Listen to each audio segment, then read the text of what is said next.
Hello friends, ഈ പുഴയും കടന്ന് സീരിയലിൻ്റെ വരാൻ പോകുന്ന കുറച്ച് സംഭവങ്ങളാട്ടോ പറയാൻ പോകുന്നത്. അപ്കമിങ് എപ്പിസോഡ് സ്റ്റോറിയാണ് പറയാൻ പോകുന്നത്. എല്ലാവരും സ്റ്റോറി മുഴുവനായിട്ട് കേൾക്കുക, സപ്പോർട്ട് ചെയ്യുക കേട്ടോ. അങ്ങനെ കാവേരി ആകെ പ്രശ്നത്തിലാണ്. കാരണം കാവേരിക്ക് ഇപ്പോൾ അതായത് ജയപാലൻ്റെ കുറച്ച് സ്വഭാവങ്ങളൊക്കെ മനസ്സിലായി. ഗംഗയോടും പറയുന്നുണ്ട്, ഗംഗയും അത് ശരിവെക്കുന്നുണ്ട്. ജയപാലനെങ്കിൽ ഇപ്പോൾ പഴയ പോലെയൊന്നുമല്ല എന്ന് പറയുമ്പോൾ കാവേരി എല്ലാ തെളിവുകളും ഗംഗയ്ക്ക് പറഞ്ഞു കൊടുക്കുകയും ഗംഗ അത് വിശ്വസിക്കുകയും ചെയ്യുന്നുണ്ട്. ഗംഗയ്ക്ക് മനസ്സിലാവുകയും ചെയ്യുന്നുണ്ട്. അങ്ങനെ ഗംഗയും കാവേരിയും തിരിച്ചറിയാണ് ജയപാലൻ ചതിക്കുകയാണ് എന്നുള്ള കാര്യം. പക്ഷേ ശാരദയും അച്ചമ്മയൊന്നും അത് അംഗീകരിക്കുന്നില്ല കേട്ടോ. എന്താണെങ്കിലും ഇനിയിപ്പോൾ മുന്നോട്ട് പോകണം എന്നുണ്ടെങ്കിൽ വീട് തിരിച്ച് കിട്ടി, പക്ഷേ ഇനി മുന്നോട്ട് ജീവിക്കണം എന്നുണ്ടെങ്കിൽ പൈസ വേണമല്ലോ. ഗംഗ തയ്ക്കാമെന്ന് പറയുന്നുണ്ട്, പക്ഷെ അത് മാത്രം പോരാ. യമുനയുടെ പഠിപ്പ്, അതുപോലെ നീളമോളുടെ പഠിപ്പ്, അതുപോലെ വീട്ടിൽ എന്തെങ്കിലും അസുഖങ്ങളും കാര്യങ്ങളും അച്ചമ്മയുടെ കാര്യങ്ങളും ഒക്കെ നടന്നു പോകണം. എല്ലാവരുടെ കാര്യങ്ങളും നടക്കണം. അപ്പോൾ എന്തെങ്കിലുമൊക്കെ ജോലി കിട്ടുമോ എന്നറിയാനായിട്ട് ഇങ്ങനെ അന്വേഷിക്കുന്നുണ്ട്.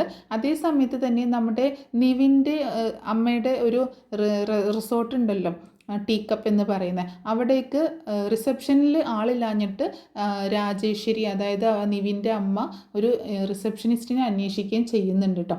അപ്പോൾ ആ സമയത്താണ് കാവേരിയും ഒരു ജോലി അന്വേഷിച്ച് നടക്കുന്നത്. അങ്ങനെ കാവേരി നമ്മുടെ വിനീതിനോട് വന്നിട്ട് ഒരു ജോലിക്കാര്യം അന്വേഷിക്കുന്നുണ്ട്. എവിടെയെങ്കിലും ഒരു ജോലി ഉണ്ടെങ്കിൽ എനിക്കൊന്ന് സെറ്റാക്കി തരണം എന്നൊക്കെ പറയുമ്പോൾ അങ്ങനെ നിവിൻ തന്നെ ഈ മുന്നിട്ടിറങ്ങുകയാണ്. കാവേരിയെ എങ്ങനെയെങ്കിലും റിസപ്ഷനിസ്റ്റ് ആക്കാം, അതായത് നിവിന് പെട്ടെന്ന് അവളുമായിട്ട് അടുക്കാനും ഒക്കെ ഒരു സാഹചര്യം ഉണ്ടാവുമല്ലോ, എപ്പോഴും കണ്ടുകൊണ്ടിരിക്കാം. നിവിനാണെങ്കിൽ ഈ റിസോർട്ടിൻ്റെ കാര്യങ്ങളൊന്നും അന്വേഷിക്കാനൊന്നും നിൽക്കലില്ല. അതിലെപ്പോഴും രാജേശ്വരിക്ക് പരാതിയാണ്.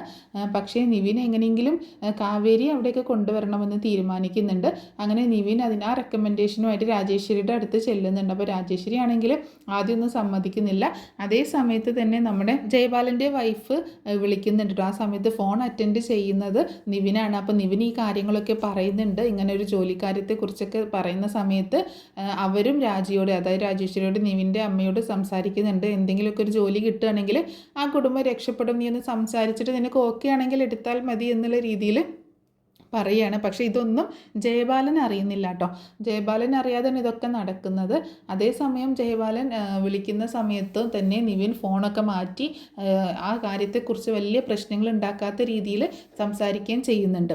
അങ്ങനെ എന്താണെങ്കിലും രാജേശ്വരി കാവേരിയോട് വരാൻ പറയുന്നുണ്ട്. അപ്പോൾ കാവേരിയെ ഇൻ്റർവ്യൂ ചെയ്യാനായിട്ട് പോകുന്ന സമയത്ത് ഭയങ്കര ടെൻഷനാണ് നിവിനും വിനീതിനും. കാരണം കാവേരി ഒരു എടുത്തടിച്ച പോലെ സംസാരിക്കുന്ന ആളാണല്ലോ. അതുകൊണ്ട് തന്നെ എന്തെങ്കിലുമൊക്കെ ചോദിച്ചു കഴിഞ്ഞാൽ എടുത്തടിക്കുന്നത് പോലെ സംസാരിക്കുക നടക്കുകയൊക്കെ ചെയ്താൽ ജോലി കിട്ടില്ല എന്ന് ഉറപ്പുള്ളത് കൊണ്ട് ഒരു റിഹേഴ്സൽ പ്രാക്ടീസ് ചെയ്യുന്നുണ്ട് നിവിനും അതുപോലെ വിനീതും കൂടിയിട്ട്. എങ്ങനെ നടക്കണം, എങ്ങനെ പറയണം, പേര് ചോദിച്ചാൽ എങ്ങനെ പറയണം എന്നുള്ളതൊക്കെ പറഞ്ഞ് പഠിപ്പിച്ചിട്ടാണ് കാവേരിയെ കൂട്ടിയിട്ട് ഇൻ്റർവ്യൂവിന് ചെല്ലുന്നത്. അങ്ങനെ എന്താണെങ്കിലും അങ്ങനെ കാവേരി അവിടെ ഇൻ്റർവ്യൂ ഒക്കെ ചെയ്തിട്ട് രാജി അവിടെ അങ്ങനെ എടുക്കുന്നുണ്ട് കേട്ടോ, ജോലിക്ക് എടുക്കുന്നുണ്ട് റിസപ്ഷനിസ്റ്റായിട്ട്. അങ്ങനെ ജോലിയിൽ പ്രവേശിക്കുകയാണ്. അങ്ങനെ ജോലിയിൽ പ്രവേശിച്ച് അപ്പോൾ അവിടെയുള്ള എല്ലാ കാര്യങ്ങളും, ഒരു റിസോർട്ട് എങ്ങനെയാണ് നടത്തി കൊണ്ടുപോകുന്നത് എന്നും എങ്ങനെയാണ് ആൾക്കാർ വരുന്നത് എന്നും എങ്ങനെയാണ് എന്നുള്ള കാര്യങ്ങളൊക്കെ കാവേരി നിവിനോട് ചോദിച്ച് മനസ്സിലാക്കുന്നുണ്ട്. അപ്പോൾ എന്താണെന്ന് വെച്ചിട്ടുണ്ടെങ്കിൽ കാവേരിയുടെ മനസ്സിൽ ഒരു ആശയമുണ്ട്, അവരുടെ വീട് ഒരു ഹോം സ്റ്റേ ആക്കാം എന്നുള്ള ഒരു ആശയമുണ്ട്. അപ്പോൾ അതിന് വേണ്ടിയിട്ടാണ് കൂടുതൽ ഡീറ്റെയിൽ ആയിട്ട് കാര്യങ്ങളൊക്കെ അന്വേഷിക്കുന്നത്. അപ്പോൾ നിവിന് ഭയങ്കര ഇമ്പ്രസ്ഡ് ആവുകയാണ്. വന്ന് കയറി അന്ന് തന്നെ കാവേരി എല്ലാ കാര്യങ്ങളും അന്വേഷിക്കുന്നത് കണ്ടപ്പോൾ ജോലിയിൽ ഉള്ള ആത്മാർത്ഥതയാണെന്ന് കരുതിയിട്ട് ഭയങ്കര ഇമ്പ്രസ്ഡ് ആവണം, എല്ലാ കാര്യങ്ങളും അന്വേഷിക്കുന്നുണ്ടല്ലോ എന്നൊക്കെ ഓർത്തിട്ട്. പക്ഷേ കാവേരിയുടെ ലക്ഷ്യം എങ്ങനെയെങ്കിലും ഈ കാര്യങ്ങളൊക്കെ പഠിച്ചെടുക്കണം, തൻ്റെ വീട് ഒരു ഹോം സ്റ്റേ ആക്കി മാറ്റണം എന്നുള്ളതാണ്. അങ്ങനെ കാര്യങ്ങളൊക്കെ ചോദിച്ച് അത് വീട്ടിൽ അവതരിപ്പിക്കുമ്പോൾ വീട്ടിൽ ആരും സമ്മതിക്കുന്നില്ല കേട്ടോ. അപ്പോൾ എവിടെ ഹോം സ്റ്റേ ആക്കും എന്നൊക്കെ ഉള്ളതിൽ ശാരദയും അച്ചമ്മയും ഒന്നും സമ്മതിക്കുന്നില്ല. അങ്ങനെ അവസാനം ഇവർ മക്കൾ 3 പേരും കൂടി തീരുമാനം എടുത്തിട്ട് 2 റൂം ഉണ്ടല്ലോ, ആ 2 റൂം നമുക്ക് ഹോം സ്റ്റേ ആക്കാം എന്നൊക്കെ പറഞ്ഞ് അവരതൊക്കെ സെറ്റാക്കുന്നുണ്ട്. ശാരദയോട് പിന്നീട് അതിനെപ്പറ്റി ചോദിക്കൊന്നും ചെയ്യാതെ സെറ്റാക്കുന്നത്. അങ്ങനെ പിറ്റേ ദിവസം റിസോർട്ടിൽ ഒരു ഫാമിലി താമസിക്കാൻ വരികയും അവർക്ക് അവിടുത്തെ റേറ്റ് കൂടുതലായതുകൊണ്ട് അവർ പോവാൻ നിൽക്കുകയാണ്. ആ സമയത്ത് അവർ ചോദിക്കുന്നുണ്ട്, ഇവിടെ അടുത്തെങ്ങാനും ഹോം സ്റ്റേ വല്ലതുണ്ടോ എന്നൊക്കെ ചോദിക്കുമ്പോൾ കാവേരി അവരുടെ ഹോം സ്റ്റേ, അവരുടെ വീട്ടിലേക്കുള്ള വഴിയൊക്കെ പറഞ്ഞു കൊടുക്കുകയാണ്. പെട്ടെന്ന് ഗംഗയെ വിളിച്ചിട്ട് അങ്ങനെ ഒരു ടീം വരുന്നുണ്ട്, ഒന്ന് സെറ്റാക്കണം എന്നൊക്കെ പറയുമ്പോൾ ഗംഗയ്ക്ക് ടെൻഷൻ ആവുകയാണ്. എന്ത് ചെയ്യും, എങ്ങനെയാക്കും എന്നൊന്നും അറിയാതെ ആകെ ടെൻഷൻ ആവുന്നുണ്ട്. അങ്ങനെ എന്താണ് എന്താണെങ്കിലും അങ്ങനെ അവരുടെ വീട്ടിലേക്ക് ആദ്യമായിട്ടൊരു ഗസ്റ്റ് വരികയാണ്. പക്ഷേ ശാരദയ്ക്ക് ഇതൊന്നും അങ്ങോട്ട് അംഗീകരിക്കാൻ പറ്റുന്നില്ല. പുറത്ത് നിന്ന് ആൾക്കാർ വന്നിട്ട് നമ്മുടെ വീട്ടിൽ താമസിക്കാൻ പോവാണോ, അവരിന്ന് ഇവിടെയാണോ കിടക്കുക, അതെങ്ങനെ ശരിയാകും എന്നൊക്കെ ചോദിച്ച് ആകെ പ്രശ്നം ഉണ്ടാക്കുന്നുണ്ട്. കാവേരി പെട്ടെന്ന് തന്നെ എങ്ങനെയെങ്കിലും വീട്ടിലേക്ക് എത്തണമല്ലോ, ഇങ്ങനെ ഗസ്റ്റിനെ അങ്ങോട്ടേക്ക് പറഞ്ഞയച്ചിട്ടുണ്ടല്ലോ, ഗംഗ വിളിച്ച് ശല്യപ്പെടുത്തുന്നുണ്ട്, നീ വേഗം വാ എന്നൊക്കെ പറയുന്നുണ്ട്. അപ്പോൾ അതേപോലെ ഗംഗയോട് വഴിയിൽ വന്ന് നിൽക്കാനൊക്കെ പറയുന്നുണ്ട്, ആ ഗസ്റ്റിനെ സ്വീകരിക്കാൻ. അപ്പോൾ ഗംഗ പറയുന്നുണ്ട് എനിക്കറിയില്ല, എനിക്ക് പേടിയാന്നൊക്കെ പറയുമ്പോൾ എന്നാൽ ഞാൻ വിനീതേട്ടനെ വിളിച്ചോളാം എന്ന് പറഞ്ഞിട്ട് വിനീതിനെ വിളിക്കുന്നുണ്ട് കാവേരി. അങ്ങനെ വിനീത് വരുമ്പോഴേക്ക് ഗംഗ അവിടെ വന്ന് വെയിറ്റ് ചെയ്യുന്നുണ്ടായിരുന്നു. അങ്ങനെ വെയിറ്റ് ചെയ്യുമ്പോൾ ആ ഫാമിലി അങ്ങോട്ടേക്ക് വരികയും അവരെ വീട്ടിലേക്ക് കൂട്ടിക്കൊണ്ടു പോവുകയൊക്കെ ചെയ്യുന്നുണ്ട്. അങ്ങനെ വീട്ടിലെത്തിയിട്ടും ഇത് എന്ത് ചെയ്യണം എന്നൊന്നും അറിയത്തില്ലല്ലോ. കാവേരിക്കാണെങ്കിൽ അവിടുന്ന് ചാടാനും വയ്യ, കാവേരിക്ക് ഭയങ്കര തലവേദന എടുക്കുന്നതെന്നൊക്കെയുള്ള അഭിനയമൊക്കെ പറഞ്ഞ് ഒരുവിധം അവിടുന്ന് എസ്കേപ്പായി വീട്ടിലേക്ക് എത്തിയിട്ട് അവിടെ കാര്യങ്ങളൊക്കെ സെറ്റാക്കുന്നുണ്ട്. അങ്ങനെ ആദ്യമായിട്ട് വന്ന ടീമാണെന്ന് പറയാൻ പറ്റത്തില്ലല്ലോ, 2 വർഷത്തോളമായിട്ട് ഇങ്ങനെ പ്രവർത്തിക്കുന്നുണ്ട് എന്നുള്ള രീതിയിലൊക്കെ ആക്കി മാറ്റിയിട്ട് അവരെ നല്ല രീതിയിൽ കെയർ ചെയ്ത് നന്നായി ഭക്ഷണമൊക്കെ കൊടുത്ത് നല്ല കാമൻ കൊയ്റ്റ്, അതുപോലെ രാത്രിയിൽ പാട്ടും അത് ക്യാമ്പ് ഫയറൊക്കെ സെറ്റ് ചെയ്ത് കൊടുക്കുന്നുണ്ട്. അങ്ങനെ അവർ നന്നായിട്ട് എൻജോയ് ചെയ്യുന്നുണ്ട്. ഇവർ ചോദിച്ചതിനേക്കാളും കൂടുതൽ കാശ് അവർ കൊടുക്കുകയും ചെയ്യുന്നുണ്ട്. അങ്ങനെ കാശ് കിട്ടിയപ്പോൾ ഭയങ്കര സന്തോഷമാവുകയാണ്. വിനീതിനൊരു ടിപ്പ് എന്നുള്ള രീതിയിൽ കൊടുക്കുമ്പോൾ വിനീത് കാശൊന്നും വാങ്ങുന്നില്ല കേട്ടോ. ആ സമയത്തൊക്കെ വിനീത് ഒരുപാട് കാര്യങ്ങൾ ആ വീട്ടിലേക്ക് ചെയ്യുന്നുണ്ട് കേട്ടോ. ഗംഗയോട് അധികം സംസാരിക്കാനൊന്നും നിൽക്കുന്നില്ല. ഗംഗ ഇടയ്ക്കൊക്കെ നോക്കും, ഗംഗയും അതുപോലെ നോക്കും, അത്രയേ ഉള്ളൂ. അങ്ങനെ എന്താണെങ്കിലും അങ്ങനെ അവരുടെ ലൈഫ് അങ്ങനെ മുന്നോട്ട് പോയിക്കൊണ്ടിരിക്കുകയാണ്. അതേ സമയത്ത് ഇവർ ഇങ്ങനെ വീട്ടിൽ വെച്ചിട്ട് ഇങ്ങനെ ഒരു സംഭവം നടക്കുന്നുണ്ട് എന്നുള്ളത് മനസ്സിലാക്കിയിട്ട് ജയബാലൻ വരികയും ജയബാലൻ അതിനെ കാവേരിയെ ഒരുപാട് വഴക്ക് പറയുകയും ഒക്കെ ചെയ്യുന്നുണ്ട്. അപ്പോൾ അതിനൊക്കെ ശേഷമാണ് ശരിക്കും ജയബാലൻ ആരാണ് എന്നുള്ള കാര്യങ്ങളൊക്കെ കൂടുതലും ഇങ്ങനെ ഗംഗയെയാണ് ജയബാലൻ്റെ അടുത്തേക്ക് ആ സമയത്ത് ജയബാലൻ ആ വീട്ടിലേക്ക് വരുന്ന സമയത്ത് കാവേരി പറഞ്ഞയക്കുന്നത്, എങ്ങനെയെങ്കിലും അങ്കിളിനെ പറഞ്ഞ് മനസ്സിലാക്കി പറഞ്ഞയക്കാനായിട്ട്. അങ്ങനെ ഗംഗ ചെന്നിട്ട് ഇങ്ങനെയൊക്കെ കാര്യങ്ങൾ പറയുമ്പോൾ ജയബാലൻ അതൊന്നും ഇഷ്ടപ്പെടാത്ത രീതിയിൽ അവിടെ നിന്ന് പോവുകയാണ്. കുറേ വഴക്കൊക്കെ പറഞ്ഞിട്ട്, നിങ്ങൾ ഈ പെൺകുട്ടികൾ മാത്രമുള്ള വീട്ടിൽ ഇങ്ങനെയൊക്കെ ചെയ്യാമോ എന്നൊക്കെ ചോദിച്ച് വഴക്ക് പറഞ്ഞു പോവുകയാണ്. അതിനുശേഷം ജയബാലൻ നേരെ ചെല്ലുന്നത് രാജിയുടെ അടുത്തേക്കാണ്. നിവിൻ്റെ വീട്ടിലേക്ക് ചെന്നിട്ട് നിവിൻ്റെ അമ്മയെ കാണാൻ ശ്രമിക്കുമ്പോൾ അമ്മ ഉറങ്ങിയിട്ടുണ്ട് എന്നുള്ള രീതിയിൽ കള്ളം പറയാണ് നിവിന്. അപ്പോൾ നിവിനോട് കാര്യങ്ങളൊക്കെ പറയുന്നുണ്ട്. ഇവിടെ വന്ന് ഇങ്ങനെ ഗസ്റ്റിനെയൊക്കെ അവൾ വീട്ടിലേക്ക് വിളിച്ചു കൊണ്ടുപോയിട്ട് അവിടെ താമസിപ്പിക്കുകയാണല്ലോ എന്നുള്ള രീതിയിൽ പറയുകയും ചെയ്യുന്നുണ്ട്. നിവിൻ അതിനെപ്പറ്റി കൂടുതൽ ആലോചിക്കുകയും ചെയ്യുന്നുണ്ട്. പിറ്റേന്ന് ജോലിക്ക് വരുന്ന കാവേരിയോട് ഇതിനെപ്പറ്റി ഇങ്ങനെ ചോദിക്കണം എന്നിട്ട് തലവേദന കുറഞ്ഞോ എന്നൊക്കെ ചോദിക്കുകയാണ്. പക്ഷേ ഇങ്ങനെയുള്ള കാര്യങ്ങളൊന്നും നിവിനോട് കാവേരി പറയുന്നില്ല കേട്ടോ. പക്ഷേ നിവിൻ അതൊന്നും അത്ര വലിയ പ്രശ്നമുള്ള കാര്യമൊന്നുമല്ല. അങ്ങനെ പിന്നീട് ഈ രാജിയെ വിളിച്ചിട്ട്, അതായത് ജയബാലൻ ഈ കാര്യങ്ങളൊക്കെ നിവിൻ്റെ അമ്മയോട് പറയുകയും നിവിൻ്റെ അമ്മ ശരിക്കും കാണുകയും ചെയ്യുന്നുണ്ട്. ഇവളിങ്ങനെ ഒരു ടീം അങ്ങോട്ട് വന്നിട്ട് അവർ തിരിച്ചു പോകുമ്പോൾ ഞങ്ങളുടെ ഒരു ഹോം സ്റ്റേ ഉണ്ട് എന്ന് പറയുന്നതും അവിടുത്തെ അഡ്രസ്സ് കൊടുക്കുന്നതൊക്കെ കണ്ടിട്ട് അങ്ങനെ കാവേരിയെ ആ ജോലിയിൽ നിന്ന് പറഞ്ഞയക്കുകയാണ് ചെയ്യുന്നത്. കാവേരി പിന്നെ അവിടെ നിൽക്കുന്നില്ല. കാവേരിയെ തിരിച്ചെടുക്കാനായിട്ട് നിവിൻ ഒരുപാട് ശ്രമിക്കുന്നുണ്ടെങ്കിലും സമ്മതിക്കുന്നില്ല കേട്ടോ. അതിൻ്റെ ഇടയ്ക്ക് കാവേരിയും നിവിനും തമ്മിൽ കുറച്ച് പ്രണയ സീനുകളൊക്കെ ഉണ്ട്. അതായത് കാവേരിയല്ല, നിവിന്. അപ്പോൾ അതൊക്കെ അങ്ങനെ ലവ് സീനുകളൊക്കെ പിന്നീട് ഒരു എപ്പിസോഡിൽ പറഞ്ഞ് അപ്ലോഡ് ചെയ്യുന്നതായിരിക്കും. പക്ഷേ ശരിക്കും റിയൽ ഹീറോ വന്നിട്ടില്ലല്ലോ, അതുകൊണ്ടാണ് അതിന് വലിയ ഇമ്പോർട്ടൻസ് കൊടുക്കാത്തത്. അങ്ങനെ പിന്നീട് കാവേരി വീട്ടിൽ ചെന്നിട്ടും ജോലി പോയ കാര്യം ഒന്നും പറയുന്നൊന്നുമില്ല. ജോലി പോയ കാര്യമൊന്നും ആരോടും പറയുന്നില്ല കേട്ടോ. പിറ്റേ ദിവസം എന്താ ജോലിക്ക് പോവാത്തത് എന്നുള്ള കാര്യമൊന്നും പറയുന്നൊന്നുമില്ല. ആ സമയത്താണ് ജയബാലൻ വീട്ടിലേക്ക് വരുന്നത്.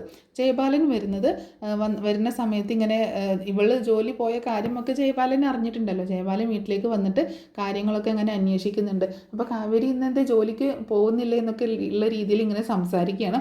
ആ സംസാരിക്കുമ്പോൾ ഇങ്ങനെ ജയബാലൻ തന്നെയാണ് സ്റ്റാർട്ട് ചെയ്യുന്നത്. എന്നിട്ട് പറയുന്നുണ്ട്, എങ്ങനെ പോകുമല്ലേ, ഇവരോടൊന്നും പറഞ്ഞില്ലേ, ജോലി പോയ കാര്യം പറഞ്ഞില്ലേ എന്ന് ചോദിക്കണം. അപ്പോഴാണ് എല്ലാവരും ഞെട്ടുന്നത്. കാവേരിയാണെങ്കിൽ അത് പറയാതെ വെച്ചേക്ക്, ഗംഗയോട് പോലും പറഞ്ഞിട്ടില്ല.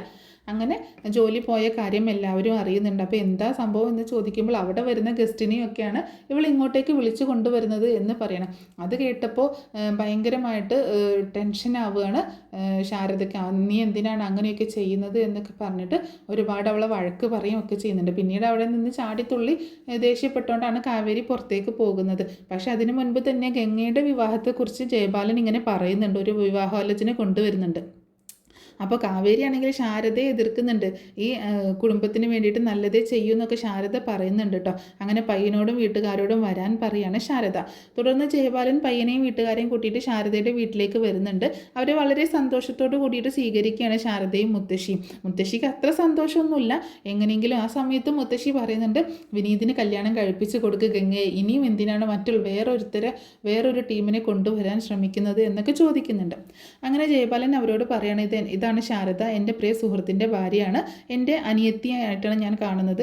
അരവിന്ദൻ്റെയും ശാരദയുടെയും കല്യാണം കഴിഞ്ഞ അന്ന് മുതൽ ശാരദ എൻ്റെ കൂടെ പിറന്ന സഹോദരിയാണ്. ഇതെൻ്റെ കൂട്ടുകാരൻ അരവിന്ദൻ്റെ അമ്മയാണ് എന്നൊക്കെ പറഞ്ഞ് ഓരോരുത്തരെയും പരിചയപ്പെടുത്തി കൊടുക്കുന്നുണ്ട്.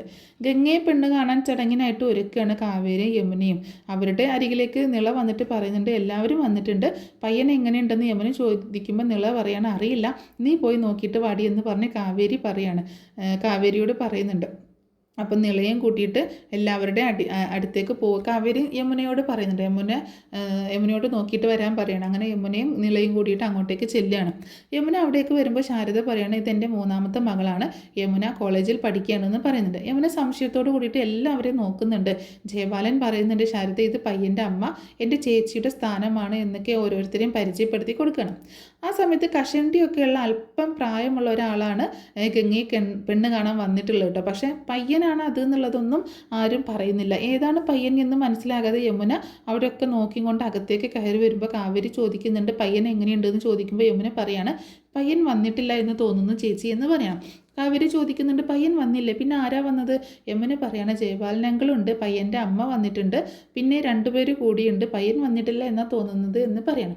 കാവേരി പറയുന്നുണ്ട്, ഞാൻ പോയി ഒന്ന് നോക്കിയിട്ട് വരാം എന്ന് പറഞ്ഞിട്ട് കാവേരി അങ്ങോട്ടേക്ക് ചെന്നിട്ട് എല്ലാവരെയും ഇങ്ങനെ സംശയത്തോട് കൂടിയിട്ട് നോക്കുകയാണ്. ജയപാലൻ കാവേരിയെ ശ്രദ്ധിക്കുന്നുണ്ട് കേട്ടോ. ജയപാലൻ്റെ നോട്ടൊക്കെ ഭയങ്കര സംശയത്തോട് കൂടിയിട്ടാണ്. പയ്യൻ്റെ അമ്മ സ്വത്തുക്കളെക്കുറിച്ചും ഒരു മകനേ ഉള്ളൂ എന്നുള്ള കാര്യങ്ങളൊക്കെ ഇങ്ങനെ പറയുന്നുണ്ട്. കാവേരി അവരെ നോക്കി ചിരിക്കുമ്പോൾ പയ്യൻ്റെ അമ്മ ചോദിക്കുന്നുണ്ട്, ഇതാണോ പെൺകുട്ടി എന്ന് ചോദിക്കണം. ശാരദ പറയുന്നുണ്ട്, അല്ല, ഇതെൻ്റെ 2ാമത്തെ മകളാണ് കാവേരി, മൂത്ത മകളുടെ പേര് ഗംഗ എന്നാണ്. കാവേരി, നീ പോയി ഗംഗ ചേച്ചിയെ കൂട്ടിക്കൊണ്ടുപോവാ എന്ന് പറയണം. ഇത് കേട്ടിട്ട് അകത്തേക്ക് പോകുന്ന കാവേരി ദേഷ്യത്തോട് കൂടിയിട്ട് ജയപാലനെ നോക്കുന്നുണ്ട്.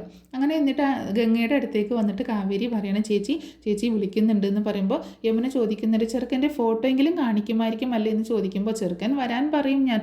അങ്ങനെ ഗംഗയും കൂട്ടിയിട്ട് എല്ലാവരും കൂടി അങ്ങോട്ടേക്ക് ചെല്ലുകയാണ്. ശാരദ പറയുന്നുണ്ട്, ഇതാണ് എൻ്റെ മൂത്ത മകൾ ഗംഗ എന്ന് പറയണം. പയ്യൻ്റെ വീട്ടുകാർ ഗംഗയെ കണ്ടിട്ട് സന്തോഷത്തോട് കൂടിയിട്ട് ഇരിക്കുകയാണ്. പയ്യനെ കണ്ട് സംശയിച്ച കാവേരി പതിയെ ശാരദയോട് ചോദിക്കുന്നുണ്ട്, അതാരാന്ന് ചോദിക്കുമ്പോൾ ശാരദ പറയുന്നുണ്ട്, പയ്യൻ്റെ ചിറ്റപ്പനെങ്ങാനോ ആണെന്ന് തോന്നുന്നു എന്ന് പറയണം. ആ സമയത്ത് കാവേരി ചോദിക്കുന്നുണ്ട്, ചെറുക്കൻ എന്താ വരാഞ്ഞത് എന്ന് ചോദിക്കണം. ശാരദ പറയുന്നുണ്ട്, അറിയില്ലടി, എങ്ങനെ ചോദിക്കാനാണ്, ഞാൻ ചോദിക്കാമെന്ന് കാവേരി പറയുമ്പോൾ മിണ്ടാതെ നിൽക്കാൻ പറയാണ് ശാരദ. ജയപാലൻ ചോദിക്കുന്നുണ്ട്, അമ്മയും മകളും എന്ത് രഹസ്യമാണ് സംസാരിക്കുന്നത് എന്ന് ചോദിക്കുമ്പോൾ കാവേരി ചോദിക്കുന്നുണ്ട്, ചെറുക്കൻ എന്താ വരാഞ്ഞത്, എപ്പോഴാണ് വരുന്നത് എന്ന് പറയണം. ജയപാലനും ചെറുക്കനും അച്ഛനും അമ്മയും എല്ലാവരും മുഖത്തോട് മുഖം നോക്കുകയാണ്. ശാരദ പയ്യൻ്റെ ചിറ്റപ്പനാണെന്ന് പറഞ്ഞ ആളെ കാണിച്ചുകൊണ്ട് ജയപാലൻ പറയുന്നുണ്ട്, ചെറുക്കൻ വന്നിട്ടുണ്ടല്ലോ, ഇതാണ് ചെറുക്കൻ എന്ന് പറയണം. അയാളെ കണ്ട് ഞെട്ടി നിൽക്കുകയാണ് എല്ലാവരും. ജയപാലൻ പറയുന്നുണ്ട്, ഗംഗെ പയ്യനെ നന്നായി നോക്കിക്കോ. ശാരദ പറയണ, കാവേരി ഗംഗയും കൂട്ടിയിട്ട് നീ അകത്തേക്ക് പോയി. ഇത് കേട്ടിട്ട് എല്ലാവരും അകത്തേക്ക് പോകുന്നുണ്ട്. അതേ സമയത്ത് തന്നെ ഇങ്ങനെ അവിടെ വിനീതും അതുപോലെ നിവിനൊക്കെ ഉണ്ട് കേട്ടോ. അവരൊക്കെ അവിടെ വന്നിട്ടുണ്ട്. ആ സമയത്ത് ഇങ്ങനെ അവരൊക്കെ ആകെ അന്താളിച്ച് പോകണം, ഇതാണോ ഗംഗയുടെ ചെറുക്കൻ എന്നുള്ള രീതിയിൽ ആകെ അന്താളിച്ച് പോകുന്നുണ്ട്. അങ്ങനെ അകത്തേക്ക് കയറി വന്നിട്ട് കാവേരി ചോദിക്കുന്നുണ്ട്, ചേച്ചി എന്താ ഇവിടെ നടക്കുന്നത്? മുത്തശ്ശി പറയുന്നുണ്ട്, പയ്യനെ കണ്ടാൽ പ്രായം തോന്നിക്കുന്നുണ്ടല്ലോ എന്ന് പറയുമ്പോൾ ചെറുക്കൻ്റെ അമ്മ പറയാണ്, അയ്യോ അങ്ങനെയൊന്നുമില്ല, മുടി കൊഴിഞ്ഞു പോയതാണ്, അതാണ് കഷണ്ടി, ഞങ്ങൾക്ക് പെൺകുട്ടിയെ ഒരുപാട് ഇഷ്ടമായി, കല്യാണം എപ്പോൾ നടത്താൻ പറ്റുമെന്ന് ചോദിക്കുകയാണ്. ഇത് കേട്ടിട്ട് ദേഷ്യത്തോട് കൂടിയിട്ട് കാവേരി പറയുന്നുണ്ട്, അകത്ത് നിന്നാണ് പറയുന്നത് കേട്ടോ, കല്യാണമോ, ഇവരെ ഞാൻ ഇന്നുണ്ടല്ലോ എന്നൊക്കെ പറഞ്ഞ് അവരുടെ അടുത്തേക്ക് പോകാൻ തുടങ്ങുമ്പോൾ ഗംഗ അവളെ തടഞ്ഞു നിർത്തുകയാണ്. അമ്മയെ സങ്കടപ്പെടുത്തരുത് എന്ന് പറയണം. ഗംഗ പറയുമ്പോൾ കാവേരി ചോദിക്കുന്നുണ്ട്, അപ്പോൾ ഗംഗേച്ചിക്ക് ആ ചിറ്റപ്പൻ്റെ പ്രായമുള്ള ആൾ ഓക്കെ ആണോ എന്ന് ചോദിക്കുകയാണ്. അമ്മ സംസാരിക്കും, നമ്മൾ പോയി സംസാരിച്ച് അമ്മയെ സങ്കടപ്പെടുത്തേണ്ട എന്ന് പറയണം. ചെറുക്കൻ്റെ അമ്മ പറയുന്നുണ്ട്, ആലോചിക്കാൻ എന്താ ഉള്ളത്, പയ്യനെ പെണ്ണിനെ ഇഷ്ടപ്പെട്ടു. ജയപാലൻ പറയുന്നുണ്ട്, പെട്ടെന്ന് തന്നെ നമുക്ക് കല്യാണം നടത്താം, ഇതിലും നല്ലൊരു ബന്ധം ഗംഗയ്ക്ക് കിട്ടില്ല എന്ന് പറയണം. പയ്യൻ്റെ അമ്മ പറയുന്നുണ്ട് ഏറ്റവും അടുത്ത മുഹൂർത്തത്തിൽ തന്നെ നമുക്ക് കല്യാണം നടത്താം എന്ന് പറയാണ്. അപ്പോൾ ജയബാലൻ പറയുന്നുണ്ട് ശാരദ എന്താ ഒന്നും പറയാത്തത് എന്ന് ചോദിക്കുകയാണ്. ജയബാലേട്ടൻ ഞാൻ ഗംഗയോട് സംസാരിച്ചിട്ട് പറയാം എന്ന് പറയണം. ഞാൻ തന്നെ ചോദിക്കാം. ജയബാലൻ പറയുന്നുണ്ട് ഞാൻ ചോദിക്കാം എന്ന് പറയുമ്പോൾ ശാരദ പറയണം വേണ്ട ഞാൻ തന്നെ സംസാരിച്ചോളാം എന്ന് പറയണം. ഇതൊക്കെ കേട്ടിട്ട് ദേഷ്യത്തോടെ കാവേരി പറയുന്നുണ്ട് ഇയാളെ ചൂലെടുത്ത് അടിച്ചു ഓടിക്കണം എന്നൊക്കെ പറയണം ജയബാലനെ കുറിച്ചിട്ട്. അങ്ങനെ ജയബാലൻ വീട്ടുകാരെയൊക്കെ കൂട്ടി അവിടെ നിന്ന് പോകുന്നുണ്ട് കേട്ടോ. അങ്ങനെ അവർ പോയതിന് ശേഷം നടന്ന കാര്യങ്ങളെല്ലാം വിനീതിനോട് വിളിച്ച് പറയുകയാണ്. എല്ലാം കേട്ട് വിഷമത്തോട് കൂടിയിട്ടാണ് വിനീത് നിൽക്കുന്നത്. കാരണം വിനീതിന് ഇനി ഒരു പ്രതീക്ഷ ഉണ്ടായിരുന്നു. വീണ്ടും ഒരു പെണ്ണുകാണൽ നടന്നു എന്നറിഞ്ഞപ്പോൾ വിനീത് ആകെ തകർന്നു പോവുകയാണ്, പൊട്ടിക്കരയും ഒക്കെ ചെയ്യുന്നുണ്ട്. പിന്നീട് കാവേരിയും യമുനയും ശാരദയെ കുറ്റപ്പെടുത്തി സംസാരിക്കുകയാണ്. അമ്മയ്ക്ക് കുറച്ചെങ്കിലും മനസ്സാക്ഷിയുണ്ടോ എന്ന് കാവേരി ചോദിക്കുകയാണ്. ശാരദ പറയുന്നുണ്ട് ഞാൻ ഇതിനു മുൻപ് പയ്യനെ കണ്ടിട്ടില്ലല്ലോ, ജയബാലേട്ടൻ പറഞ്ഞു ഞാൻ അനുസരിച്ചു എന്ന് പറയാണ്. അയാൾക്കൊരു 48 വയസ്സെങ്കിലും കാണും. മുത്തശ്ശി പറയുന്നുണ്ട് ഗംഗയെ വിനീതിന് കെട്ടിച്ചു കൊടുത്താൽ മതിയായിരുന്നു എന്ന് പറയുമ്പോൾ ശാരദ ദേഷ്യത്തോടെ പറയാണ് 4 പെൺകുട്ടികളാണ് എനിക്ക്, അവരെ കല്യാണം കഴിപ്പിക്കാതെ വീട്ടിൽ തന്നെ ഇരുത്തിയാൽ നാട്ടുകാരെന്ത് പറയും. ശാരദ ഇങ്ങനെ പൊട്ടിക്കരയും ഒക്കെ ചെയ്യുന്നുണ്ട്. ഗംഗയുടെ അടുത്തേക്ക് വന്നിട്ട് എന്താ മോളെ ഞാൻ ചെയ്യേണ്ടത് എന്നൊക്കെ ചോദിക്കുമ്പോൾ അമ്മ എന്ത് വേണമെങ്കിലും ചെയ്തു, അമ്മ തീരുമാനിക്കുന്ന എന്ത് തീരുമാനത്തിനും ഞാൻ തയ്യാറാണ് എന്നിങ്ങനെ പറയുമ്പോൾ ശാരദ പൊട്ടിക്കരഞ്ഞു പോവാട്ടോ. ചേച്ചിയെ ഞങ്ങൾ അയാളെ കൊണ്ട് കെട്ടിക്കില്ല എന്ന് പറഞ്ഞ് കാവേരിയും മറ്റുള്ളവർ കൂടി അകത്തേക്ക് പോകുന്നുണ്ട്. പിന്നീട് വിനീത് ഗംഗയുടെ കല്യാണക്കാരി നിവിനോട് പറഞ്ഞ് കരയുന്നുണ്ട് കേട്ടോ. പിന്നീട് ശാരദയുടെ ഫോണിലേക്ക് ജയബാലൻ വിളിച്ച് കല്യാണക്കാരൻ സംസാരിക്കുകയാണ്. ഈ കല്യാണം നടന്നാൽ നീയും നിൻ്റെ കുടുംബവും രക്ഷപ്പെടുമെന്ന് ജയബാലൻ പറയാണ്. ശാരദ ഗംഗയോട് ചോദിക്കുന്നുണ്ട് ഞാൻ എന്താ പറയേണ്ടത് എന്ന് പറയുമ്പോൾ ഗംഗ പറയാണ് അമ്മയുടെ തീരുമാനത്തിന് എനിക്ക് സമ്മതമാണ്. അങ്ങനെ ഗംഗ കല്യാണത്തിന് സമ്മതിക്കണം, അമ്മ എന്ത് തീരുമാനിച്ചാലും അത് നടക്കട്ടെ എന്നിങ്ങനെ പറയണം. അപ്പോൾ ശാരദ ഇങ്ങനെ ജയബാലനോട് സംസാരിക്കുന്നുണ്ട്. കുറച്ച് വയസ്സൊക്കെ കൂടുതലല്ലേ ജയബാലേട്ട എന്ന്, എൻ്റെ ഗംഗയ്ക്ക് അത്രയൊന്നും ആയില്ലല്ലോ എന്നൊക്കെ പറയുമ്പോഴും അവർ പറയുന്നുണ്ട്, ജയബാലൻ പറയുന്നുണ്ട് ഈ ഗംഗയുടെ വിവാഹം കഴിഞ്ഞു കഴിഞ്ഞാൽ താഴെയുള്ള 3 പെൺകുട്ടികളില്ലേ കല്യാണപ്രായത്തിൽ 2 പേരും കൂടി ഇല്ലേ അവരുടെ കല്യാണം നടത്തേണ്ട എല്ലാ ചിലവും അവർ നോക്കി എല്ലാവർക്കും സൗകര്യങ്ങളും ചെയ്തു തന്നോളും എന്നൊക്കെ പറയുമ്പോൾ അതിനൊക്കെ വേണ്ടിയിട്ട് ഞാൻ എൻ്റെ ഗംഗയുടെ ജീവിതം ഇങ്ങനെ ഇല്ലാതാക്കണമെന്നൊക്കെ ചോദിക്കുമ്പോൾ എങ്ങനെയാണ് ഗംഗയുടെ ജീവിതം ഇല്ലാതാവുന്നത്, അവൾക്ക് നല്ല ജീവിതമല്ലേ കിട്ടുന്നത് എന്നൊക്കെ പറഞ്ഞ് ശാരദയെ ബ്രെയിൻ വാഷ് ചെയ്തിട്ട് അങ്ങനെ നിശ്ചയത്തിൻ്റെ ദിവസം വരികയാണ്. നിശ്ചയത്തിൻ്റെ ദിവസം രാവിലെ കാവേരി ഗംഗയുടെ മനസ്സ് മാറ്റാൻ ശ്രമിക്കുന്നുണ്ടെങ്കിൽ അമ്മയ്ക്ക് വേണ്ടിയിട്ടാണ് താൻ ഇതിന് സമ്മതിക്കുന്നത് എന്ന് ഗംഗ പറയണം.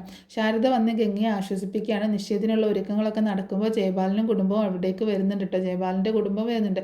നിശ്ചയത്തിൽ പങ്കെടുക്കാൻ വിനീതും നിവിനും എത്തുന്നുണ്ട്. ചെറുക്കനെയും വീട്ടുകാരെയും വിനീത് ചെന്ന് ബസ് സ്റ്റാൻഡിൽ നിന്ന് കൂട്ടിക്കൊണ്ടുവരികയാണ്. അപ്പോൾ വിനീതിനോട് ചെല്ലാൻ പറയുമ്പോൾ വിനീത് എന്തിനാ പോണത്, ജയബാലനങ്ങളിന് പൊക്കൂടെ എന്നൊക്കെ കാവേരി സംശയത്തോട് കൂടിയിട്ട് ഇങ്ങനെ ചോദിക്കുന്നുണ്ട്. അപ്പോൾ വിനീതിനെ അങ്ങോട്ടും ഇങ്ങോട്ടും ഓടിക്കാൻ വേണ്ടിയിട്ടാണ് ജയബാലൻ ചെയ്യുന്നത്. അങ്ങനെ ബസ് സ്റ്റാൻഡിൽ വന്ന് കൂട്ടിക്കൊണ്ടുവരുന്നുണ്ട്. അങ്ങനെ ചടങ്ങുകളൊക്കെ നടത്തുകയാണ്. അങ്ങനെ ചെറുക്കനെ ഇരുത്തുന്നുണ്ട്, അതുപോലെ ഗംഗയെ കൂട്ടിക്കൊണ്ടുവന്ന് ഇരുത്തുകയാണ്.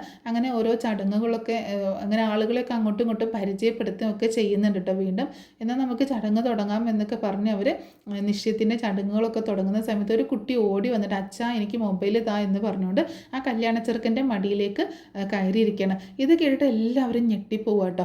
ചെറുക്കൻ്റെ അച്ഛൻ എന്നാണല്ലോ പറയുന്നത്, കല്യാണ ചെറുക്കൻ്റെ മകനാണ് ഇത് എന്ന് അവിടെ കൂടിയിരുന്നവരൊക്കെ പറയുന്നുണ്ട്. അപ്പോൾ ജയബാലൻ സത്യം മറച്ചു വെച്ചതാണെന്ന് എല്ലാവർക്കും മനസ്സിലാവുകയാണ്. അപ്പോൾ എന്താ ഇതാരും പറഞ്ഞില്ലല്ലോ. അപ്പോൾ ശാരദയാണെങ്കിൽ ഭയങ്കര ടെൻഷനാവാണ്, എന്താ എനിക്ക് ഒന്നും മനസ്സിലാവുന്നില്ല എന്ന് പറയുന്നുണ്ട്. അപ്പോൾ എല്ലാവരും പെട്ടെന്ന് അവിടെ നിന്ന് എഴുന്നേൽക്കുന്നുണ്ട്. പിന്നീട് ശാരദ കാവേരിയോട് പറയുന്നുണ്ട് നീ ചേച്ചിയും കൂട്ടിയിട്ട് അകത്തേക്ക് പോ കാവേരി എന്ന് പറയുന്നു. കാവേരി അവിടെ പ്രശ്നം ഉണ്ടാക്കാനായിട്ട് നിൽക്കുകയാണ്. കാവേരിയോട് നീ സംസാരിക്കേണ്ട, ഞാൻ സംസാരിച്ചോളാം, നീ ഗംഗയും കൂട്ടിയിട്ട് അകത്തേക്ക് പോ എന്ന് കാവേരിയോട് പറഞ്ഞിട്ട് അങ്ങനെ ഗംഗയും കൂട്ടിയിട്ട് അകത്തേക്ക് പോവുകയാണ്. അങ്ങനെ എല്ലാവരും അവിടെ നിന്ന് പോകുന്നുണ്ട്. അപ്പോൾ വിനീതാണെങ്കിലും നിവിനാണെങ്കിലും ഒക്കെ ഇങ്ങനെ ഓരോന്ന് പറയുന്നുണ്ട്. നിവിൻ ഇങ്ങനെ എന്തെങ്കിലുമൊക്കെ പറയുമ്പോൾ ജയബാലൻ പറയുന്നുണ്ട് നീ ഇതിലിടപെടേണ്ട, ഇത് നിൻ്റെ വീടല്ല, നിൻ്റെ കുടുംബകാര്യമല്ല എന്ന് പറയണം. അതായത് അമ്മാവൻ ചെയ്തത് വളരെ തെറ്റായ കാര്യമാണ്, ഇത്രയും പ്രായമുള്ള ഒരാൾ, അത് മാത്രമല്ല കല്യാണം കഴിഞ്ഞൊരു കുട്ടിയുണ്ടെന്നുള്ള കാര്യമൊക്കെ മറച്ചു വെച്ചില്ലേ എന്നൊക്കെ പറയണം. അതായത് ചെറുക്കൻ്റെ വീട്ടുകാർ പറയുന്നുണ്ട് ഇതൊന്നും ജയബാലൻ പറഞ്ഞില്ലേ, ഞങ്ങളെ നാണം കെടുത്താനാണ് വിളിച്ചു വരുത്തിയത് എന്നൊക്കെ ഇങ്ങനെ ചോദിക്കുന്നുണ്ട്. അങ്ങനെ ഒരുപാട് തർക്കങ്ങൾ അവിടെ ഉണ്ടാകുന്നുണ്ട്. അങ്ങോട്ടും ഇങ്ങോട്ടും തർക്കം ഉണ്ടാവുകയാണ്. ശാരദ പെട്ടെന്ന് തന്നെ അവിടെ നിന്ന് ഇത് നടക്കില്ല, ഇത് നടത്താൻ പറ്റില്ല എന്ന് പറഞ്ഞിട്ട് ശാരദ അവിടെ നിന്ന് പോവുകയാണ്. അങ്ങനെ ഇത് നടത്തില്ല എന്ന് തന്നെ ഉറപ്പാക്കുകയാണ്. പിന്നീട് ദേഷ്യപ്പെട്ടിട്ട് ജയബാലൻ പറയുന്നുണ്ട് ഈ നിശ്ചയം നടക്കുമെന്ന് ആജ്ഞാപിക്കണം. എന്നാൽ ശാരദ പറയുന്നുണ്ട് ഇത് പറ്റില്ല. അവസാനം ഇങ്ങനെ ശാരദയെ ബ്രെയിൻ വാഷ് ചെയ്യാനായിട്ട് നമ്മുടെ ജയപാലനും ഭാര്യയും കൂടി വന്നിട്ട് ഇത് എങ്ങനെയെങ്കിലും നടത്താൻ നോക്കും. പിന്നെ ജയപാലൻ്റെ ഭാര്യ പറയുന്നുണ്ട്, എനിക്കും അറിയില്ലായിരുന്നു ശാരദ ഒരു മകനുള്ള കാര്യമൊന്നും എനിക്കറിയില്ലായിരുന്നു. എന്താണെങ്കിലും കുടുംബം നല്ല കുടുംബമാണ്. ഗംഗ വിവാഹം കഴിഞ്ഞ് പോയി കഴിഞ്ഞാൽ നല്ലതായിരിക്കും. ഒരു വിവാഹ നിശ്ചയം മുടങ്ങിപ്പോയതാണ്, ഇത് രണ്ടാമതും മുടങ്ങിയെന്ന് പറഞ്ഞു കഴിഞ്ഞാൽ നമ്മുടെ നാടൊക്കെ അറിയാലോ, ആകെ ഇത് മൊത്തം സ്പ്രെഡായി കഴിഞ്ഞാൽ വേറെ രീതിയിലായിരിക്കും പരക്കുക. അതുകൊണ്ട് അങ്ങനത്തെ കാര്യങ്ങളൊന്നും ചിന്തിക്കേണ്ട എന്നൊക്കെ പറഞ്ഞ് ഒരുപാട് ബ്രെയിൻ വാഷ് ചെയ്യിക്കാൻ ശ്രമിക്കുന്നുണ്ടെങ്കിലും അംഗീകരിക്കുന്നില്ല കേട്ടോ. അവസാനം ഇത് നടക്കില്ല എന്ന് പറഞ്ഞ് ഇത് നടത്താൻ പറ്റില്ല എന്ന് പറഞ്ഞുകൊണ്ട് ശാരദ ഉറച്ച തീരുമാനത്തിൽ തന്നെ നിൽക്കണം. ജയപാലൻ അവസാനം പറയുന്നുണ്ട്, ഇനി ഇവിടെ എന്ത് തന്നെ സംഭവിച്ചാലും ഞാൻ തിരിഞ്ഞു നോക്കില്ല, എന്നെ അന്വേഷിച്ച് ഇങ്ങോട്ടേക്ക് എന്നെ വിളിക്കുകയും വേണ്ട ഒന്നും വേണ്ട എന്നൊക്കെ പറഞ്ഞ് ദേഷ്യപ്പെട്ടുകൊണ്ട് അവിടെ നിന്ന് പോവുകയാണ് ജയപാലനും ഫാമിലിയും. അങ്ങനെ അവസാനം ഇങ്ങനെ ഈ നിശ്ചയം എങ്ങനെയെങ്കിലുമൊക്കെ നടത്തണമല്ലോ. ആ സമയത്ത് ശാരദ ചെന്നിട്ട് വിനീതിനോട് ചോദിക്കുന്നുണ്ട്, എൻ്റെ മകൾ ഗംഗയെ നീ കല്യാണം കഴിക്കുമെന്ന് ചോദിക്കുകയാണ്. വിനീത് പൊട്ടി കരഞ്ഞു പോകുന്നുണ്ട്, സങ്കടപ്പെടുകയാണ്. വിനീത് സമ്മതിക്കുന്നുണ്ട്. അങ്ങനെ ഞാൻ നിന്നെ ഒരുപാട് അപമാനിച്ചിട്ടുണ്ട്, നിന്നെ ഇഷ്ടമില്ലാഞ്ഞിട്ടൊന്നുമല്ല, അങ്ങനെയൊക്കെ സംഭവിച്ചു പോയി എന്നൊക്കെ പറയുമ്പോൾ വിനീത് പറയുന്നുണ്ട്, അമ്മാവനും അമ്മായി എന്ത് പറഞ്ഞാലും ഞാൻ അനുസരിക്കും എന്ന് പറയണം. അങ്ങനെ പിന്നീട് എല്ലാവരുടെ മുന്നിൽ വന്നിട്ട് ശാരദ പ്രഖ്യാപിക്കുന്നുണ്ട്, ഈ നിശ്ചയം നടത്താൻ എനിക്ക് സമ്മതമല്ല, എൻ്റെ മകൾ ഗംഗയെ ഞാൻ ഇയാൾക്ക് വിവാഹം ചെയ്ത് കൊടുക്കില്ല എന്ന് പറയുമ്പോൾ അവിടെ ജയപാലൻ ദേഷ്യപ്പെടുന്നുണ്ട്. ഇനി 2 നിശ്ചയം മുടങ്ങി ഇവളെ ഇനി ആര് വിവാഹം കഴിക്കാനാണ് എന്ന് പറയുമ്പോൾ എൻ്റെ മരുമകൻ വിനീത് വിവാഹം കഴിക്കും എന്ന് പറയണം. ഇത് കേട്ടിട്ട് ജയപാലൻ ആകെ അപമാനത്തിനായിട്ട് പോകണം. അപ്പം അവിടെ വന്നവരൊക്കെ ഈ അപമാനത്തിന് ഞങ്ങൾ നിന്നോട് കണക്ക് പറയുമെന്നൊക്കെ പറഞ്ഞ് ജയപാലനോട് ദേഷ്യപ്പെടുന്നുണ്ട്. അങ്ങനെ അവരെല്ലാവരും അവിടെ നിന്ന് പോവുകയാണ്. വിനീതിൻ്റെയും ഗംഗയുടെയും വിവാഹം ഉടനെ നടത്തണമെന്ന് ശാരദ തീരുമാനിക്കുകയും ചെയ്യുന്നുണ്ട്. അങ്ങനെ എല്ലാവർക്കും മുന്നിലും വെച്ചിട്ട് ഇങ്ങനൊരു ഗംഗയുടെ കല്യാണം തീരുമാനിച്ച് വെല്ലുവിളിച്ചേക്കാണല്ലോ ശാരദ. വിനീതിൻ്റെയും ഗംഗയുടെയും കല്യാണം നടത്തുമെന്ന് വെല്ലുവിളിച്ചിട്ടുണ്ട്. ഇനി ആ വീട്ടിലെ ഒരു കാര്യത്തിനും താൻ ഉണ്ടാവില്ല എന്ന് പറഞ്ഞിട്ടാണ് ജയപാലൻ അവിടെ നിന്ന് പ്രവീണയും വിശാലിനെയും കൂട്ടിയിട്ട് അവിടെ നിന്ന് പോകുന്നത്. പിന്നീട് മുത്തശ്ശിയാണെങ്കിൽ സുജാതയുടെ ഫോണിലേക്ക് വിളിച്ചിട്ട് ഗംഗയുടെ വിവാഹ നിശ്ചയം മുടങ്ങിയ കാര്യം പറയാണ്. ഒരു കുട്ടിയുള്ള 2ാം കെട്ടുകാരനാണ് ഗംഗയെ കല്യാണം കഴിക്കാൻ വന്നതെന്ന് മുത്തശ്ശി പറയുമ്പോൾ സുജാത പറയുന്നുണ്ട്, പണം മാത്രം നോക്കിപ്പോയാൽ ഇങ്ങനെയിരിക്കും, ചെറുക്കനെ പറ്റി ഒന്നും അന്വേഷിക്കാതെയാണോ കല്യാണം നടത്താൻ തീരുമാനിച്ചത്?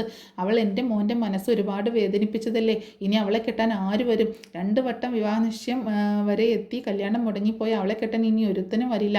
അവളുടെ അഹങ്കാരത്തിന് എന്തായാലും നല്ലൊരു തിരിച്ചടി കിട്ടിയല്ലോ എന്നൊക്കെ പറയുമ്പോൾ, ഞാനൊന്ന് പറയട്ടെടി, ഒരു നല്ല കാര്യം നടന്നടി, ഞാൻ ആഗ്രഹിച്ച പോലെ ഗംഗയുടെയും വിനീതിൻ്റെയും കല്യാണം നടക്കും എന്ന് പറയണം. സുജാത പറയുന്നുണ്ട്, ഓ അത് ശരി, അങ്ങനെ ഒരു ചിന്ത അമ്മയുടെ മനസ്സിലുണ്ടല്ലേ, അമ്മ തന്നെയല്ലേ എന്നെയും പ്രസവിച്ചത്, 24 മണിക്കൂറും അമ്മയുടെ മകൻ്റെ കുടുംബത്തെക്കുറിച്ച് മാത്രമാണ് അമ്മയ്ക്ക് ചിന്തയുള്ളൂ, എന്നെക്കുറിച്ച് ആലോചിക്കലേ ഇല്ലല്ലോ. നാണമില്ലാതെ വിനീതിനും അഹങ്കാരിക്കും കല്യാണം നടത്താമെന്ന് പറയുന്നല്ലോ എന്ന് മുത്തശ്ശി പറയുമ്പോൾ, നീ ഇത് എന്തറിഞ്ഞിട്ടാണ് സംസാരിക്കുന്നത്? വിനീതിനോട് ശാരദ സംസാരിച്ചു.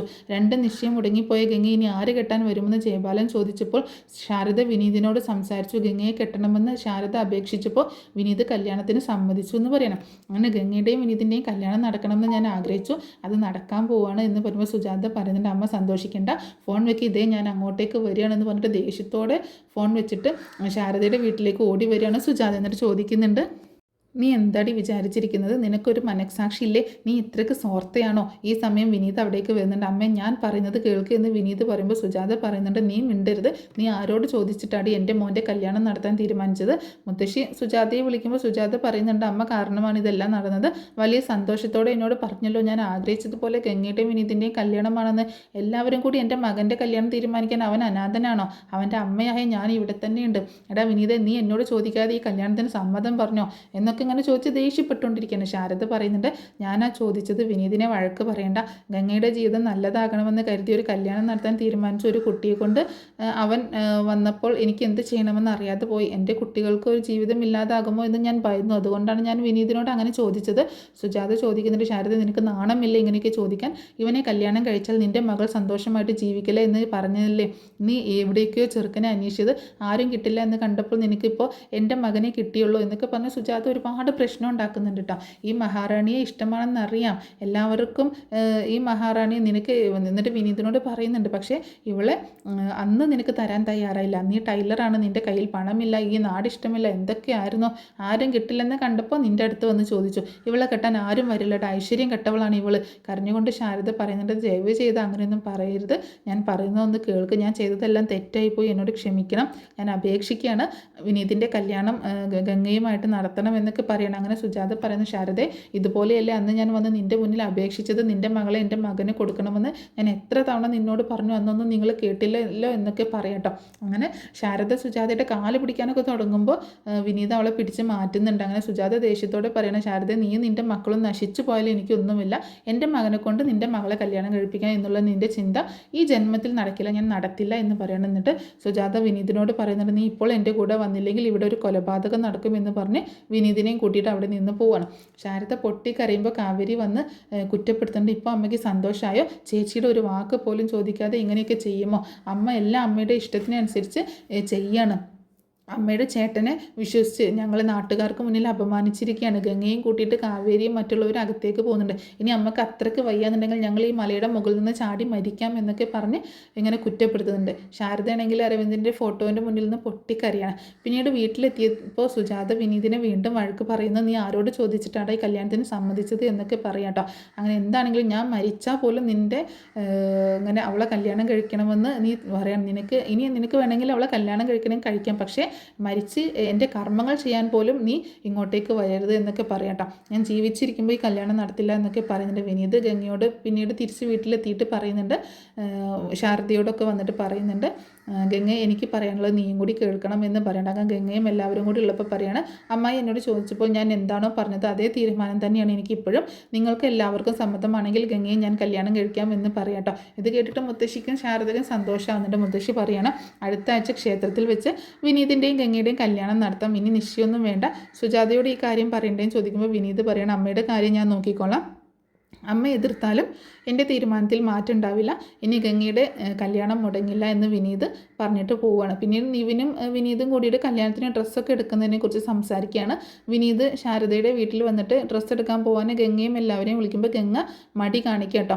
അങ്ങനെ അവസാനം കാവേരിയും നിളയും കൂടി പോകാമെന്ന് പറയണം. അങ്ങനെ വിനീത് അവിടെ തയ്ച്ചുകൊണ്ടിരിക്കുമ്പോൾ മെഷീൻ എന്തോ കംപ്ലൈൻ്റ് ഒക്കെ വരുന്നുണ്ട് കേട്ടോ ഗംഗയ്ക്ക്. അവിടെ പോയിട്ട് അതൊക്കെ ശരിയാക്കി കൊടുക്കുന്നുണ്ട്. അങ്ങനെ കുറച്ച് സ്നേഹമൊക്കെ ആ ഭാഗത്ത് കാണിക്കുന്നുണ്ട്. അങ്ങനെ വിനീതും നിവിനും കാവേരിയും നിളയും കൂടിയിട്ട് ഡ്രസ്സൊക്കെ എടുക്കാനായിട്ട് പോവാണ്. പോകുന്ന വഴി നിള എനിക്ക് അത് വേണം ഇത് വേണം എന്നൊക്കെ പറയുമ്പോൾ കാവേരി പറയുന്നുണ്ട്, വിനീതേട്ടൻ്റെ അടുത്ത് ഒരുപാട് കാശൊന്നുമില്ല, നീ ഒരുപാട് സാധനങ്ങളൊന്നും വേണമെന്ന് വാശി പിടിക്കരുത് എന്നൊക്കെ പറയുമ്പോൾ ഞാൻ എന്തെങ്കിലുമൊക്കെ ചെയ്തോളാം എന്ന് പറഞ്ഞ് ഈ ചേച്ചിയുടെ കൂടെ ഞാൻ ഇരിക്കത്തില്ല എന്ന് പറയണം. ആ സമയത്ത് നിവിനാണെങ്കിൽ കാവേരി ഫ്രണ്ട് സീറ്റിൽ ഇരുന്നാൽ കൊള്ളാമെന്നുണ്ടായിരുന്നു, എങ്ങനെ കാവേരിയെ ഫ്രണ്ട് സീറ്റിൽ ഇരുത്തുമെന്ന് വിചാരിച്ചിരിക്കുകയാണ്. അപ്പോൾ കാവേരിയോട് ഇരിക്കാൻ പറയുമ്പോൾ ഞാനും നിളയും കൂടി പുറകിലിരുന്നോളാം എന്ന് പറയുമ്പോൾ നിള പറയുന്നുണ്ട്, വേണ്ട ഞാനും വിനീതേട്ടനും കൂടി പുറകിലിരുന്നോളാം, എനിക്ക് ചേട്ടൻ്റെ കൂടെ ഇരുന്നാൽ മതി എന്ന് പറയണം. അങ്ങനെ വിനീതും നിളയും കൂടി പുറകിലിരിക്കുകയാണ്, കാവേരി ഫ്രണ്ടിലിരിക്കുകയാണ്. അങ്ങനെ അവർ ഡ്രസ്സൊക്കെ എടുക്കാനായിട്ട് പോവുകയും കല്യാണത്തിനുള്ള ഡ്രസ്സൊക്കെ എടുത്ത് കൊണ്ടുവരികയും ഒക്കെ ചെയ്യുന്നുണ്ട്. അങ്ങനെ കല്യാണത്തിൻ്റെ എല്ലാ കാര്യങ്ങളും സെറ്റപ്പ് ആക്കുന്നുണ്ട്. ഇങ്ങനെ ഗംഗയ്ക്ക് 2 ജോഡി ഡ്രസ്സ് എടുക്കുന്നുണ്ട്, അതുപോലെ വീട്ടിലെല്ലാവർക്കും ഡ്രസ്സ് എടുത്ത് കൊടുക്കുന്നുണ്ട് കേട്ടോ വിനീത്. അപ്പോൾ കാവേരിയൊക്കെ ഇത് വേണ്ടാന്ന് പറയുന്നുണ്ടെങ്കിലും മുത്തശ്ശിക്കും അതുപോലെ ശാരദയ്ക്കൊക്കെ ഡ്രസ്സ് എടുത്ത് കൊടുക്കുകയാണ്. പിന്നീടാണെങ്കിൽ 2 സെറ്റ് സാരി എടുത്തിട്ട് വിനീതിൻ്റെ അമ്മയ്ക്കും അതുപോലെ ചേച്ചിക്കും കൊണ്ടുപോയി കൊടുക്കുന്നുണ്ട്. അപ്പോൾ സാരി കണ്ടപ്പോൾ സുജാതയ്ക്ക് ഭയങ്കര സന്തോഷമാവുന്നുണ്ടെങ്കിലും ഇത് കല്യാണത്തിന് വേണ്ടിയിട്ട് വാങ്ങിച്ചതാന്ന് പറഞ്ഞപ്പോൾ ആ സാരിയൊക്കെ എടുത്ത് വലിച്ചെറിയാണ് ചെയ്യുന്നത്. വളരെ ദേഷ്യപ്പെട്ടുകൊണ്ട് പിന്നീട് വിനീത് അവിടെ നിന്ന് എഴുന്നേറ്റ് പോവുകയും ചെയ്യുന്നുണ്ട്. അങ്ങനെ ഇനി നടക്കാൻ പോകുന്നത് വിനീതും ഗംഗയും തമ്മിലുള്ള കല്യാണത്തിൻ്റെ എപ്പിസോഡുകളാണ്. കല്യാണം നടക്കുമോ ഇല്ലയോ എന്നൊക്കെ ഉള്ളത് നമുക്ക് നെക്സ്റ്റ് ഒരു എപ്പിസോഡിൽ പറഞ്ഞ് അപ്ലോഡ് ചെയ്യുന്നതായിരിക്കും.